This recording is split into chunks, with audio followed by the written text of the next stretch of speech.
It will be milder, but with some spells of wind and rain at times. That's all from me. Bye for now.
Tonight at 10, the Prime Minister says it's too soon to say if lockdown in England can be lifted by the spring. Almost 5 million people have now had their first vaccination, but Boris Johnson says restrictions won't be reviewed until the priority groups have had their jabs. I think it's too early to say when we'll be able to lift some of the restrictions.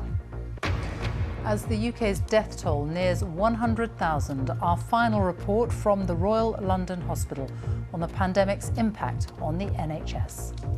Also on the programme tonight. Storm Christoph brings flooding hundreds of homes in the northwest of England, and Wales had to be evacuated last night. Joe Biden's first full day as president, he lays out a national strategy to tackle coronavirus and says the worst is still to come. And Wuhan, where it all started a year after China's first coronavirus lockdown, normality has returned. And coming up in sports on BBC News, a strong start to the year for Rory McIlroy on his return to the European Tour. He leads after the opening round in Abu Dhabi.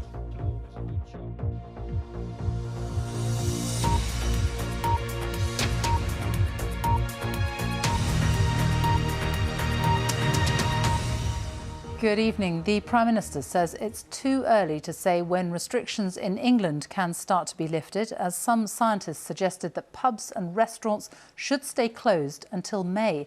The experts studying the spread of COVID said reopening the hospitality sector too soon could lead to another wave and unsustainable pressure on the NHS. Meanwhile, England's Education Secretary Gavin Williamson said he certainly hoped schools in England could fully reopen before Easter, something Downing Street refused to be drawn on. The rollout